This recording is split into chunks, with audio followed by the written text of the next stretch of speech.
ஏன்னா எங்கள் படத்தை பற்றி நீங்கள் தான் பேசணும். நாங்கள் இங்கே வந்து படம் இப்படி பண்ணிட்டோம் அப்படின்னு சொல்கிறத விட நீங்கள் நல்லா இருக்கும், நீங்கள் தான் எல்லாருமே சொல்லணும். மக்களும் ப்ளஸ் எல்லாமே நீங்கள் சொல்லணும். உண்மையிலே கதை ரொம்ப பிடிச்சிருந்தது. ஏன்னா நான் கேட்ட கதையிலே ரொம்ப நாள் ஆச்சு நான் அப்படி கேட்டு உண்மையிலே இருக்காங்க. எந்த மாற்றம் இல்லாமல் செஞ்சது தான் இது அபியோட இந்த டைரக்டரோட வெற்றியாக நான் நினைக்கிறேன். என்ன டூரிஸ்ட்னு எதை மீன் பண்ணுறோம் அப்படின்றது நீங்கள் இப்போ ரிவீல் பண்ண முடியாது. இருக்காங்க உங்களால் 500 பேர் உங்களுக்கே தெரியாமல், அவங்க சொல்கிறாங்க உங்களுக்கே தெரியாமல் 500 பேர் பயனடைஞ்சிருக்காங்க. நீங்கள் நல்லது பண்ணியிருக்கீங்க 500 குடும்பத்துக்குன்னு சொன்னாங்க. நல்ல நடிகர், நல்ல இயக்குனர் தாண்டி நல்ல மனிதர் அப்படின்றது தான் வந்து சசிசாரை பற்றி யார் சொன்னாலும் சொல்லக்கூடிய விஷயம். ஸோ அதுக்கு வந்து இதுக்கு முன்னாடி பேசினவங்க எல்லாருமே அதுக்கான மேற்கோளை காட்டி தான் நான் பேசணும்னு நினைக்கிறேன். ஸோ இதில் எல்லா விதமான எமோஷன்ஸையும் வந்து புதுவிதமாக ஹேண்டில் பண்ணி சசிகுமார் 2.0 நமக்கு தெரிய போகிறாருன்றதில் எந்த சந்தேகமும் இல்லை. ஸோ அந்த என்டர்டெயின்மெண்ட்காக நம்ம காத்திருக்கோம். அன்பை விதைக்கும் இந்த படத்தில் குடும்பத்தின் தலைவனா, இந்த டூரிஸ்ட் ஃபேமிலியோட குடும்பத்தின் தலைவனா சசி சார் வந்து நம்மளை பயங்கரமாக என்டர்டெயின் பண்ண போகிறாரு, நம்மளை அழுக வைக்க போகிறாரு, சந்தோஷப்படுத்த போகிறாரு. திருமிகு சசிகுமார் அவர்களை அன்போடு பேச அழைக்கிறேன்.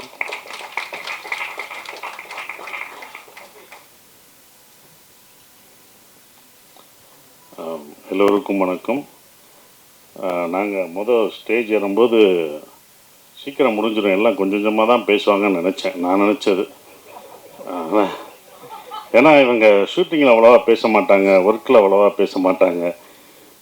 ஆனால் இவ்வளோ நேரம் பேசுவாங்க. நான் எனக்கே என்னடா நம்ம கொஞ்சமாக தான் பேசுவோம் போல்க, நிறையா பேசுகிறோம் போல்க அப்படின்றத பார்க்கும்போது ஒவ்வொருத்தருக்கும் எனக்கே ஆச்சரியமாக இருந்தது. அவ்வளோ நல்லா பேசினாங்க. அவங்க பேசுகிற காரணம் என்னென்னா, இங்கே தான் நன்றி அவங்க சொல்ல முடியும், வேறு எங்கேயும் அவங்க நன்றி சொல்ல முடியாது. அது ஒன்று இருக்குது. ஒவ்வொருத்தவங்களும் வேறு எங்கே அவங்க தனியாக பார்த்து அவங்க நன்றி நன்றின்னு சொல்ல முடியாது. அந்த நன்றி மறக்காமல் இருக்கணும் அப்படின்றதுக்காக தான் இங்கே ஒவ்வொருத்தவங்க அந்த நன்றியை தெரிவிச்சுக்கிறாங்க. அப்படி தான் நம்ம பார்க்கணும். அந்த நன்றி வந்து வெற்றி பெற்ற பிறகும் அந்த நன்றியை நீ வந்து உன் தயாரிப்பாளருக்கு காமிக்கணும்னு நான் அந்த டைரக்டருக்கு நான் ஒரு அட்வைஸாக அதை சொல்லிக்கிறேன். அதுதான் நன்றி. நீ அது முடிஞ்ச பிறகு நீ என்ன நன்றி செலுத்துறியோ அதுதான். எல்லாம் படத்தை பற்றி சொன்னாங்க, இப்படி வரும் அப்படி வரும்ன்ற ஒரு விஷயம் சொன்னாங்க. நல்லா இருக்குது. அதெல்லாம் நம்பிக்கை தான், எல்லாருக்கும் இருக்கிற நம்பிக்கையில் தான் அவங்களும் அந்த நம்பிக்கையில், ப்ரொடியூசர் அந்த நம்பிக்கையை வச்சுருந்தார். அந்த நம்பிக்கை நிறைவேற்றிய டைரக்டருக்கு அவ்வளோ வாழ்த்து சொல்லும்போது இன்னும் சந்தோஷமாக இருக்குது.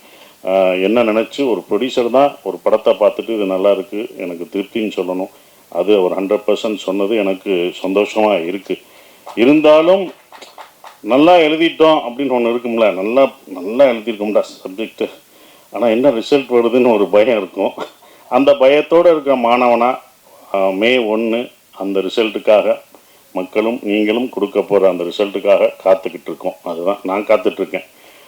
ஏன்னா எங்கள் படத்தை பற்றி நீங்கள் தான் பேசணும். நாங்கள் இங்கே வந்து படம் இப்படி பண்ணிட்டோம் அப்படின்னு சொல்கிறத விட நீங்கள் நல்லா இருக்கும், நீங்கள் தான் எல்லாருமே சொல்லணும். மக்களும் ப்ளஸ் எல்லாமே நீங்கள் சொல்லணும்.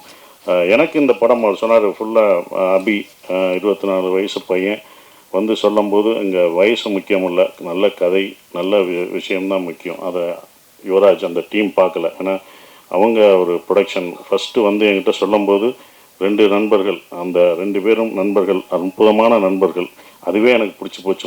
பாஸ் நண்பர்களாக இருக்கீங்க, இப்படி ஒரு நட்பா அப்படின்னு ஒன்று இருக்கும்ல, அந்த நட்புக்கே இந்த இதை செஞ்சாகணுமே அப்படின்றது. 2வது அவங்க எடுத்த படங்கள் 2மே எல்லாருக்கும் பிடிச்ச படம், கேட்கவே தேவையில்லை, அவ்வளோ பர்ஃபெக்டாக செலக்ட் பண்ணி சொல்லுவாங்க. அப்புறம் நம்ம என்ன சொல்கிறது, நம்ம தான் அதுக்குள்ளே போகிறேன், நான் தான் இந்த படத்துக்குள்ளே நுழைஞ்சிருக்கேன். அது எனக்கு தான் பெரிய ஒரு விஷயமா நான் நினைக்கிறேன்.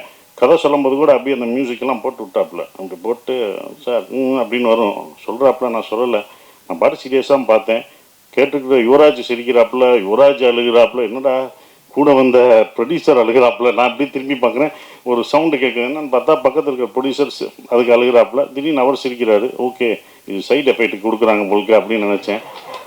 அதுக்கப்புறம் எனக்கு உண்மையிலே கதை ரொம்ப பிடிச்சிருந்தது. ஏன்னா நான் கேட்ட கதையிலே ரொம்ப நாள் ஆச்சு நான் அப்படி கேட்டு உண்மையிலே ஒரு கதையை முதல்ல இருந்து கடைசி வரைக்கும் எந்தவித மாற்றமும் செய்யாமல் அப்படியே இருக்கிற இதை மாற்றிக்கலாம் அப்படி மாற்றிக்கலாம் அப்படி எதுவுமே இல்லை. அது கரெக்டாக இருந்தது. அது கரெக்டாக தான் எடுத்திருக்காங்க. எந்த மாற்றம் இல்லாமல் செஞ்சது தான் இது அபியோட இந்த டைரக்டரோட வெற்றியாக நான் நினைக்கிறேன். அது ஒன்று. அப்புறம் ஏன் அவர் சொன்னார், சார் ஏன் சார் நான் அவ்வளோ சொன்னேன் நல்லா பேசுகிற பிறகு நீங்கள் ஒரு தடவை கூட சிரிக்கிற, இல்லைடா உன்னை டிஸ்டர்ப் பண்ணா, நீ ஒரு காமெடி படம் பண்ணுற, காமெடி சொல்கிறேன்னா உள்ளுக்குள்ளேயே சிரிச்சுக்குவேன், உள்ளுக்குள்ளேயே ஆடுவேன், எல்லாமே உள்ள இன்னர் இது ஆடுவார். ஆனால் வெளியில் இல்லை, ஒன்று டிஸ்டர்ப் ஆகிருக்க, நான் சிரித்து அதனால் அடுத்த லைனுக்கு போகக்கூடாது அப்படின்னு சொன்னோம். அதுக்கப்புறம் தான் சிம்ரன் மேடம் இந்த படத்துக்கு அப்போ சொல்லும் போது எனக்கு இல்லை, சிம்ரன் மேடம் நடிக்கிறாங்க அப்படின்னா, சார் சிம்ரன் மேடம் கதை சொல்ல போகிறேன், இப்படி என்ன சொல்லுங்க, இந்த எனக்கு ஒன்று போடுவேன், மியூசிக்கை போட்டு அப்படி இப்படி நடிச்சு காமிப்பேன், அதை அவங்களுக்கு பண்ண அவங்களுக்கு பிடிச்சிரும். அப்படியா சார், கண்டிப்பாக பிடிக்கும்டா அப்படின்னு அடுத்தவங்க ஓகே பண்ணிட்டாங்க. அவங்க ஏன் ஓகே பண்ணால் அந்த கதை, அவங்களும் இதில் வந்தது வந்து எல்லாம் கேட்டது, சிம்ரன் நீங்கள்மா எப்படி, ஏன்ப்பா நாங்கள் நடிக்கக்கூடாதாப்பா சிம்ரன் மேடத்தோட, இல்லைங்க நீங்கள் கிராமம்னா கிராமத்திலே எப்படி விவசாயம் பார்த்துட்டு இருக்கோம்னா ஏன் அங்கே நடிக்கக்கூடாதா, எங்களுக்கு சிம்ரன் கிடைக்கக்கூடாதா, இது என்ன எல்லாருடைய ஏக்கம் தான்ப்பா, அது எல்லாரும் இது பண்ணுறதுனால அதனால் எங்களுக்கு கிடைக்கக்கூடாதா, என்ன எப்படி எப்படி எப்படின்னா உங்களுக்கு என்னப்பா, அது அப்படிதான் கதை பாருங்க அப்படின்னா. அப்படிதான் சிம்ரன் மேடத்தை எல்லாம் கேட்குற கேள்வி. படம் பார்க்கும்போது உங்களுக்கு தெரிஞ்சிடும் எதுக்கு சிம்ரன் மேடம் இந்த படத்தில் எல்லாருக்கும் பிடிச்சவங்க சிம்ரன். அது கண்டிப்பாக இந்த படத்தில் அந்த குடும்பமாக உங்களுக்கு என்னையும் சிம்ரன் என் குழந்தைங்க பசங்க எல்லாத்தையும் அவங்களுக்கு அது பிடிக்கும். அவங்க அவ்வளோ பெர்ஃபார்ம் பண்ணுவாங்க. அவங்கள அதாவது என்னென்னா அவங்கள எனக்கு இன்னொன்று அவங்கள பாராட்ட வேண்டியதுனா, இப்போ வரைக்கும் அவங்க ஹீரோயினாக நடிக்கலாம். இந்த படத்துலையும் அவங்க ஹீரோயின் தான், நான் ஹீரோ அவங்க ஹீரோயின். ஸோ அவங்க எப்போவும் ஹீரோயினாக நடிக்கலாம். ஸோ அது ரொம்ப அற்புதமாக பெர்ஃபார்ம் பண்ணாங்க. அவங்கள வந்து எல்லாருமே வரும்போது சிம்ரன் மேடம் கொஞ்சம் பயந்தாப்புல, டேரக்டர் சார் சிம்ரன் மேடம் இருக்காங்க, இவங்க இருக்காங்க அப்படின்னு நிறைய பயப்படுவார். ஸோ அதெல்லாம் தவிர்த்துட்டு பாஸ்கர் சார் இப்படி போய் பேசி இப்படி பண்ணு எல்லாம் சரியாயிடும் அப்படின்னு சொல்லி அப்படி தான் பண்ணது. இந்த கதை ஏன் எனக்கு ரொம்ப பிடிச்சிருந்த ஒரு விஷயம் அப்படின்னா, இது வந்து ஈழத்தமிழை பேசுகிற ஒரு இது. நான் வந்து பேசுகிறது வந்து ஸ்ரீலங்கன் தமிழ், ஈழத்து தமிழ் பேசுகிற ஒரு குடும்பம் இங்கே வந்து எப்படி சர்வே ஆகிறாங்க அப்படின்றது.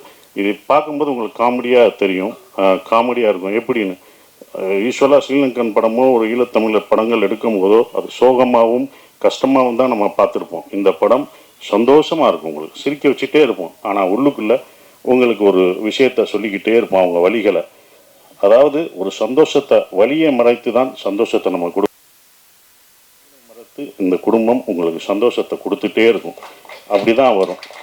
ஏன் அவங்க சந்தோஷம் கொடுக்குறாங்கன்னா, அவங்க அடுத்த ஜென்ரேஷன், அவங்க குழந்தைகளுக்கு, அந்த குழந்தைகள் நம்ம பட்ட கஷ்டம், நம்ம விட்டு வந்த உறவுகளையும் நம்ம தமிழையும் நம்ம விட்டுறக்கூடாது, நம்ம குழந்தைகளை சந்தோஷமாக வச்சுக்கணும்னு அவங்க வழியை மறந்து கொடுக்கக்கூடிய படமாக அது இருக்கும். அதுதான் அவங்க வழியை மறந்து அந்த குழந்தைங்களுக்கு சந்தோஷத்தை கொடுக்குறாங்க. உலகத்தில் உள்ள எல்லா தமிழரும் எல்லாருக்குமே பொருந்தும். எல்லா தமிழர்களுக்கும், உலகத்தில் உள்ள எல்லா ஈழத்தமிழர்களும் அவங்க பசங்க பார்க்கும்போது, இந்த படத்தை பார்க்கும்போது நம்மளுடைய கல்ச்சரையும் நம்மளுடைய தமிழும் மறந்துட்டு நம்ம இங்கிலீஷ் பேசிகிட்டு இருக்கோம்.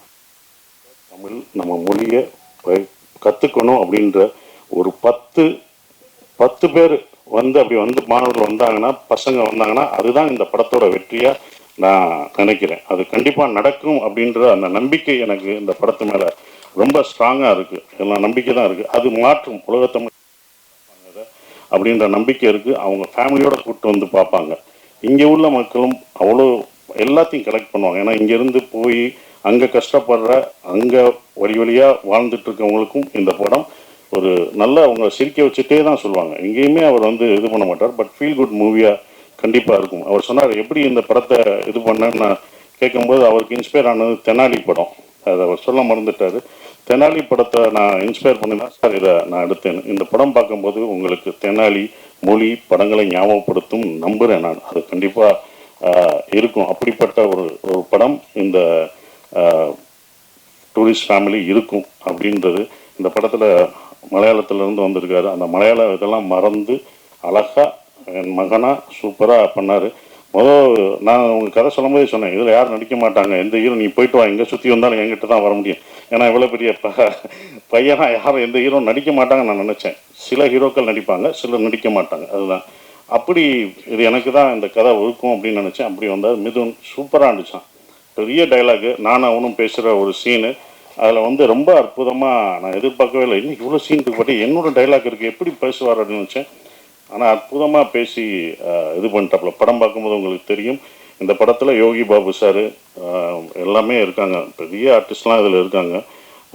யோகி பாபு இருக்கார், நான் இருக்கேன். எல்லாமே இருந்தாலுமே அந்த குட்டி பையன் முள்ளியாக நடிக்கிறான். அவன் தான் இந்த படத்தில் காமெடியனே. உங்களை சிரிக்க வைக்கப்படுறது அந்த பையன் தான். நாங்களாம் காமெடியன், நாங்களாம் கேரக்டர் ஆர்டிஸ்ட்டு, அவன் தான் காமெடியனாக இருப்பான். அது இது பண்ண மாட்டோம். அது கண்டிப்பாக அவங்களுக்கு நிச்சயம் கொடுக்கும். அப்புறம் மியூசிக் ஷான் ரோல்டன், அது அவரோட நம்ம ஒரு படத்தில் நம்ம பாட கேட்டுக்கிட்டே இருந்தோம், அவரை பிடிக்க முடியல. அது ஒரு படம், ஒரு பாட வருவார், நான் ரொம்ப பிஸியாக இருந்தார், பாட முடியாதுன்னாங்க. ஆனால் இந்த படத்தில் எனக்கு 2, 3 எத்தனை வாய்ஸ் கொடுத்துக்கிட்டே இருக்காரு. இது பார்த்தாலும் அடுத்த படத்தில் ராஜ்மோகன் படத்துலையும் அவர் தான் மியூசிக்கு. வா வா நீ அப்போ விட்டல, இப்போ நான் பிடிச்சிட்டேன் பாரு அப்படின்ற மாதிரி தான் இருந்தது. பட் ரொம்ப ஜாலியாக இருந்தது. நாங்கள் ப்ரொமோஷன் போடுறதெல்லாம் அவரும் நானும் அழகாக சேர்ந்து போயிட்டுருக்க ஒரு விஷயம். மோகன்ராஜ் எனக்கு ரொம்ப சந்தோஷமாக இருக்குது. ஈசனில் பண்ண மோகன்ராஜ் இந்த படத்தில் முழு பாடல்களும் எழுதியிருக்காரு. அடிக்கடி அவரை பாராட்டி சொல்லும் போதெல்லாம் எனக்கு நான் ஜெயித்த மாதிரியே அப்படி இருக்கும். அவரை பற்றி சொல்லும்போது சார் தேங்க்யூன்னு சொல்கிற மாதிரி. மோகன்ராஜ் சார் அப்போவே அவர் நல்லா தெரிஞ்சிருக்குன்னு சொல்லி இதெல்லாம் எழுதியிருக்காரு, எனக்கெல்லாம் தெரிலங்க, எந்த பாட்டு எழுதியிருக்காங்க, இந்த பாட்டு எழுதியிருக்கான்னு ஷாண்டோல்னு சொல்ல தெரியுங்க அவர்கிட்ட, நான் அப்போ இருந்து சொல்கிறேன். பின்னாடி உட்காருங்க, முன்னாடி உட்காருங்க, முன்னாடி உட்காந்து இன்னைக்கு முன்னாடி உட்காந்துருக்காரு. இப்போ தான் நீங்கள் எல்லாருக்கும் தெரியுவீங்க. இந்த முன்னுக்கு வர்றதுக்கு தான் இத்தனை வருஷம் நம்ம எழுதுறதுல யார் எழுதுன்னு தெரியாது, உங்கள் முகம் தெரியும். இப்போ உள்ள கவிஞர்கள்லாம் ஒரு பாட்டு எழுதிட்டு முகத்தை அப்படியே காமிச்சிக்கிறாங்க, ஆடுறாங்க. அதனால தான் இந்த படத்தில் ஆட விட்டுருக்கோம். அவரை வாங்க ஆடுங்க, அப்படியும் இருட்டுக்குள்ளே போகிறாரு, ஏற்கனவே முகம் தெரியலன்னா உன்னை இங்கே ஆட வைக்கணும் அப்படின்னு சொல்லிட்டு இருட்டில் தான் ஆடிடுவார். அப்பயும் கூப்பிட்டு வந்து இந்த படத்தில் ஆட வச்சுருக்கோம். ஸோ அவ்வளோ சிறப்பாக இந்த பாடல்கள் எழுதியிருக்காரு. ஆனால் ஒன்று சொல்லுவார் அடிக்கடி, எனக்கு ரொம்ப பிடிச்சிருந்த வரிகள்லாம் நிறைய எழுதியிருக்காரு. அந்த வரிகள் எனக்கு ரொம்ப பிடிச்சிருக்கு. சந்தோஷமாக நீங்கள் கேட்கும்போது ரொம்ப ஃபாஸ்ட் பீட்டாக இருக்கும், ஆனால் உள்ளுக்குள்ளே எப்படி வலிகள், சந்தோஷமான பீட்டை கேட்டாலும் வலிகள் இருக்கும், அப்படி தான் இந்த படம் இருக்கும். சந்தோஷமாக இருப்பீங்க, உள்ள அவங்களோட கஷ்டங்கள் சந்தோஷமான இந்த ஹாப்பி டேஸ்னுவாங்கள்ல, ஹாப்பி லைஃப், அந்த மாதிரி லைஃப் இஸ் பியூட்டிஃபுல். அன்பை போதிக்க போது இந்த படம். வெளியில் வரும்போது நீங்கள் அன்போடு வந்தாலே அதுவே எங்களுக்கு வெற்றின்னு நினைக்கிறோம். அஃப்கோர்ஸ் இவங்க எடுக்கிறாங்க இந்த படம் இன்னொன்றும் பர்சனலாக ஜெயிக்கணும். ஏன்னா அவங்க எடுத்த 2 படத்தோட இதோட ப்ரொடக்ஷன் காஸ்ட் ரொம்ப ஜாஸ்தியாக இருந்தது. நானே பயந்து என்னப்பா இவ்வளோ செலவழிக்கிறீங்க வேணாம்ப்பா அப்படின்னா, இல்லை சார் இந்த படத்து மேலே எனக்கு நம்பிக்கை இருக்குது, இதை நல்லா பண்ணும் சார் இவங்கெல்லாம் வரணும் அப்படின்னு சொல்லி அவங்க பண்ணது வந்து மறக்க முடியாத ஒன்று. அவங்களுடைய நம்பிக்கைக்கு இந்த படம் வெற்றி பெற்று அவங்களுக்கு என்ன செலவழிச்சாங்களோ அந்த காசு வந்து கொடுத்துட்டாலே எனக்கு ரொம்ப ஒரு ப்ரொடியூசராக நான் சந்தோஷப்படுவேன். அது வரணும், அப்போ தான் அது நல்லா இருக்கும்னு நான் நினைக்கிறேன். மற்றபடி இதை நீங்கள் தேட்டரில் May 1 படம் ரிலீஸ் ஆகுது, நீங்கள் பாருங்கள். நானும் உங்களோட சேர்ந்து அதை ரசித்து பார்க்குறேன். மறந்துடாதீங்க, நீங்கள் தான் உங்களோட ஆதரவை தரணும். May 1 மறந்தாமல் பாருங்கள். Thank you sir. Super sir. So வழக்கம் போல் பயங்கரமாக கலக்கி பேசிட்டீங்க சார். ஸோ பயங்கர என்டர்டெய்னிங்கான விஷயமா இருந்தது. ஸோ இப்போது பட குழுவினரிடம் நீங்கள் வந்து கேள்விகள் கேட்கலாம். ஸோ நீங்கள் கேட்குற கேள்விக்கு அவங்க பதில் சொல்ல ரொம்ப ஆவலாக இருக்காங்க. டைரக்டர் சார்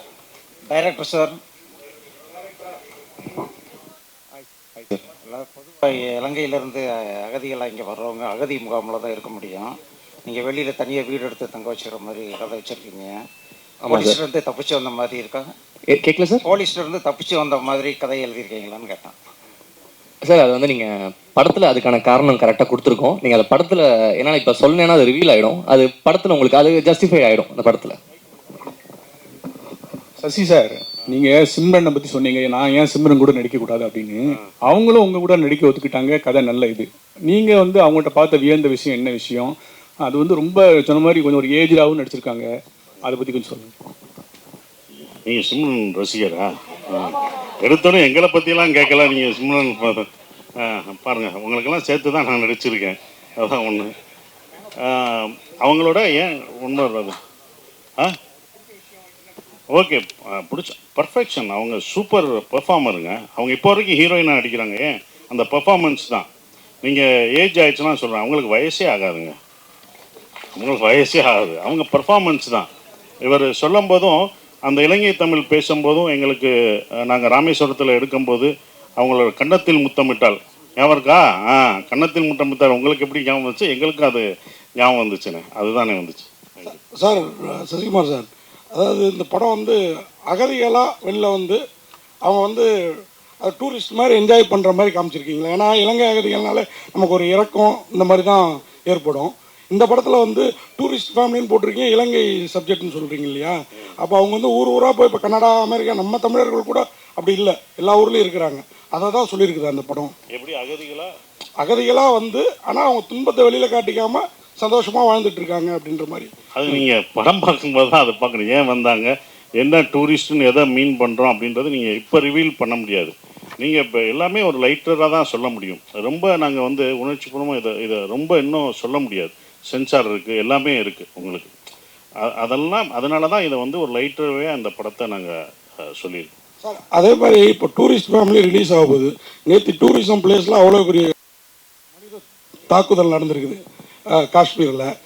நீங்கள் வந்து எல்லா மதமும் சம்மதம் அப்படின்னு அயோத்தியில் கூட நடித்து ரொம்ப எல்லாருக்குமே பிடிச்சிருந்தது. இந்த மாதிரி சூழலில் இந்த மாதிரி டூரிஸ்ட் ஃபேமிலி படம் வெளியில் வர்றப்போ உங்களோட கருத்து, அதாவது இதுலேயும் அன்பு தான் வலியுறுத்துவோம்னு சொன்னீங்க. ஹியூமனிட்டி தாங்க எப்போதுமே அது முக்கியமான ஒரு விஷயம். நாங்கள் வந்து அதில் தான் நான் வந்து இந்த படத்துலையும் சொல்லியிருக்கோம், மனிதர்களை தாக்கக்கூடாது, ஒவ்வொரு மனிதனும் யாராக இருந்தாலும் தாக்கக்கூடாது, தவறான ஒரு விஷயம்.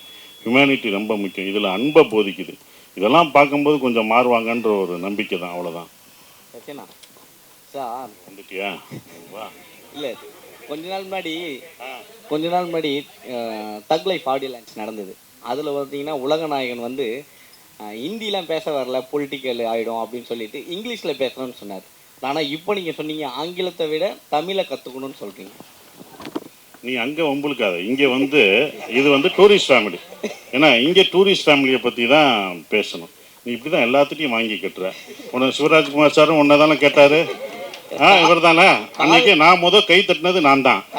அதுக்கப்புறம் வேற யாரோ சொன்னாங்களே, மொத்த கம்மி பரிசியா இங்கே பாரு. இல்லைம்மா, இது டூரிஸ்ட் ஃபேமிலி. டூரிஸ்ட் ஃபேமிலிக்கு தக்க லைஃப். இது என்னுடைய கருத்து. என் கருத்தை தான் நான் சொல்ல முடியும். இது என்னன்னா ஆங்கிலம் கற்றுக்கணும், ஆங்கிலம் கற்றுக்க வேணாம்னு சொல்ல. இப்போ நான் என்ன சொன்னேன்னா, அங்கே உள்ள மாணவர்கள் ஆங்கிலம் கற்றுக்கிட்டு இருக்காங்க, ஆனால் தமிழை மறந்துட்டாங்கன்னு சொல்கிறோம். அதுதான் கமல் சார் தலைவரும் அதை தான் சொன்னார். ஓகேங்களா? அப்போ அவரும் அதை தான் சொன்னார். ஆங்கிலம் நீங்கள் கற்றுக்கக்கூடாதுன்னு சொல்லலாம், ஆங்கிலம் கற்றுக்கோங்க, ஆனால் தமிழையும் உங்கள் கலாச்சாரத்தையும் கல்ச்சரையும் மறக்கக்கூடாது. மொழி தானங்க நம்மளை அடுத்து இழுத்துட்டு போக முடியும். நம்ம மொழி அழிஞ்சிருச்சுன்னா, ஏன்னா என் கூட வந்த ஒருத்தவர், அவர் பையனோட வந்தார். அந்த பையன் இங்கிலீஷ் மட்டும்தான் படிக்கலாம், பேசுகிறான். என்கிட்ட பேசிகிட்டே இருந்தால். அவன் எந்த தமிழ் படமும் பார்த்ததில்லை, ஒன்லி இங்கிலீஷ் மட்டும்தான் பேசிகிட்டு இருந்தான். அப்போ அவர் ஃபீல் பண்ணி சொன்னார், நாங்கள் எங்கள் நாட்டை விட்டுலாம் எங்களோட நாட்டை விட்டு வந்துட்டோம், ஆனால் இவன் வந்து இதை தான் கதைச்சி கொண்டு இருக்கான் அப்படின்னு சொல்லிட்டு இருந்தார். இதை மட்டும் கதைச்சிட்டு இருக்கான், இங்கிலீஷ் மட்டும்தான் கதைச்சிதான், அடுத்த கல்ச்சர் தெரிலன்னு. அவங்க பார்க்கணும். அவங்களுக்கு ஆல்ரெடி ஆங்கிலம் தெரியுதுல்ல, ஆனால் தமிழ் உன்னுடைய மொழியை கற்றுக்கோன்னு சொல்கிறதுக்கான ஒரு விஷயமா தான் நான் நினைக்கிறேன். சசியண்ணே, ஆனால் இங்கே தொடர்ச்சியாக வந்து ஏஜிடாகவே நடிக்கிறீங்க. உங்கள் கதைக்கு வரவங்கள வந்து உங்களுக்கு ஏஜிட் தான் கேட்குறாங்களா, இல்லை இதுக்கப்புறம் வந்து நீங்கள் ஹீரோஸாக இதை பண்ண போகிறீங்களா? ஆனால் ஏஜிடானா கமல் சார் அப்பயே இது பண்ணிட்டாரு. இது அப்பயே கமல் சார் படங்கள், கடல் மீன்கள்லாம் பார்த்துருக்கீங்களா? நான் பார்த்துருக்கேன். நாயகன் பார்த்தீங்களா? கடல் மீன் எல்லாமே அப்படி தான். ஏன்னா இப்போ எந்த நடிகரும் இந்த பையனை அப்பாவை நடிப்பாங்களா? நடிக்க மாட்டேன். நானும் நடிக்க மாட்டேன்னா? இப்படி ஒரு படத்தை நான் மிஸ் பண்ணுறேன்னா? இந்த படத்தை நான் கொண்டு போகிறது ஒரு 5 பேர்.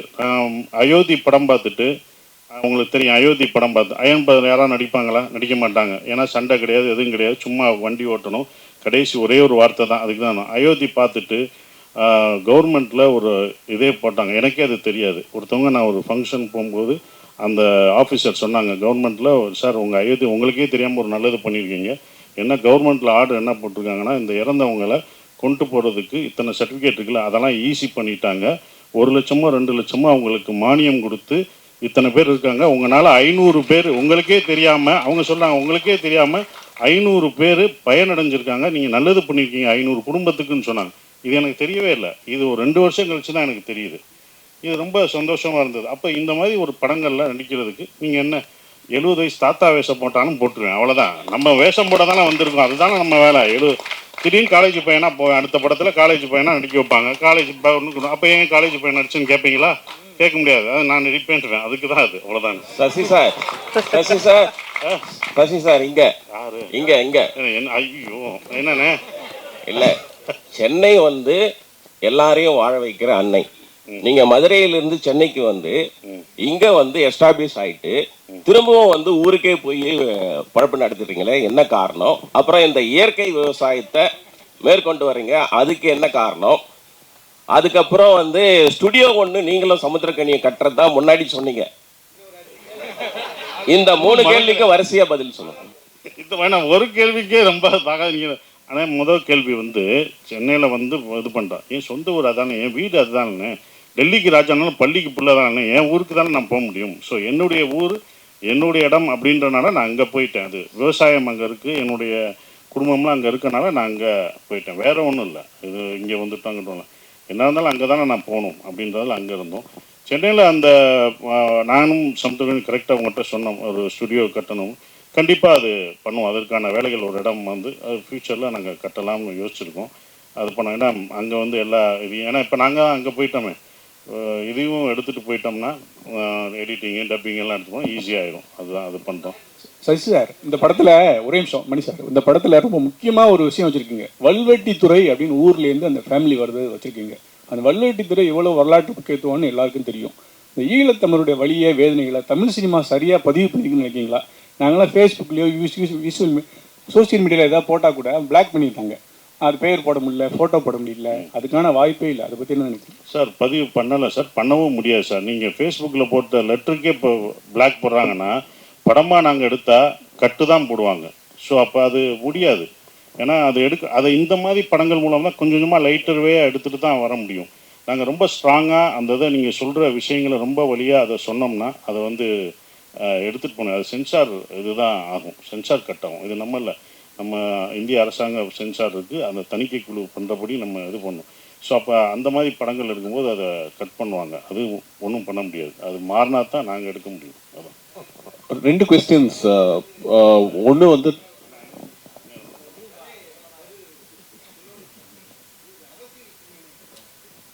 சார் இதில் இல்லை, இது வந்து தெனாலி படம் கமல் சார் படத்துலேருந்து பார்ட் 2 பண்ணலான்ற மாதிரி எனக்கு ஒரு முன்னாடி ஒரு ஐடியா இருந்துச்சு. ஸோ நான் அந்த ஐடியா நான் வச்சுருந்தேன். அதுக்கப்புறமேட்டு நான் முதல் படமாக ஒன்று பண்ணும்போது நான் இதை ஆரம்பித்தேன் எழுதுறதுக்கு. பட் இது வேற ஒரு கதையாக மாறிச்சு. ஸோ இதோட ஹோல் ஐடியா அப்படி தான் கிடச்சிது எனக்கு. அண்ட் இது அரசியல் பேசியிருக்கோம்னு கேட்டிங்கன்னா, நாங்கள் அரசியல் பேசணுன்ற ஒரு விஷயத்தில் இது வந்து படத்தில் வந்து நாங்கள் இதெல்லாம் பேசணும் அப்படின்றதெல்லாம் நாங்கள் பேசல. ஆனால் அரசியல் இல்லாத ஒரு படம் இல்லைன்னு நினைக்கிறேன் நான். அந்த விஷயத்தில் நாங்கள் என்னென்ன அந்த கதையே உங்களுக்கு ஒரு விஷயம், உங்களுக்கு வந்து மேலோட்டமாக சில விஷயங்கள் உங்களுக்கே சொல்லிட்டு வந்துட்டே இருக்கும். ஸோ நாங்கள் அரசியல் பேசணும், வாங்க இதில் வந்து பேசலாம் அப்படின்ற மாதிரி நாங்கள் இந்த படத்தில் எதுவுமே பண்ணல. ஒரு ஃபீல் குட் ஃபேமிலி ட்ராமா, ஒரு சந்தோஷமாக பார்க்குற ஒரு படமாக தான் நாங்கள் எல்லாமே பண்ணியிருக்கோம்.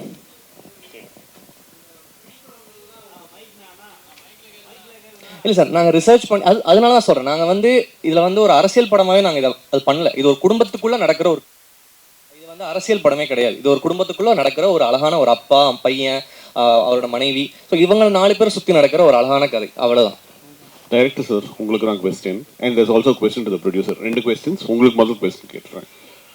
இந்த படம் எடுக்கும்போது இங்கே பேசின எல்லாரும் என்ன சொன்னாங்கன்னா, முதல்ல அவங்க கிட்ட எப்படி நீங்கள் நரேட் பண்ணீங்களோ எந்த மாறுதலும் இல்லாமல் அதே சொன்ன மாதிரியே எடுத்திருக்கீங்க அப்படின்னு. அப்போது அந்த அளவுக்கு கிளாரிட்டி இருக்குது அப்படின்னா, இது எங்கேயும் நேரில் பார்த்தது தான் நான் வந்து இந்த கதையை வந்து உங்களுக்கு டைரெக்டாக எங்கேயும் ஒரு இன்ஃப்ளூயன்ஸ், இது வந்து இப்படி தான் இருக்கும் அப்படிங்கிறது உங்களுக்கு எங்கேயுமே ஐயம் இல்லாமல் இது இப்படி தான் நடக்கும் அப்படின்னு வந்து சர்டன்ட்டி இருக்குன்னா, நீங்கள் எங்கேயும் நேரில் விட்னஸ் பண்ணியிருக்கீங்க, இல்லை ஒரு ஸ்பார்க் கிடச்சிருக்கணும் அப்படின்னு நினைக்கிறேன். அந்த மாதிரி ஏதாவது இருக்கா? 1. 2, ப்ரொடியூசருக்கு இது ரொம்ப நல்ல படம், ட்ரெய்லர் வந்து காட் இஸ் இன்ட்ரெஸ்டட். இப்போ நீங்கள் டீசர் ரிலீஸ் பண்ணும்போதே வந்து நிறைய பேர் வந்து நீங்கள் இது பண்ணாமையே வந்து நிறைய பேருடைய அட்டென்ஷன் வந்து இது வாங்குச்சு. But it's coming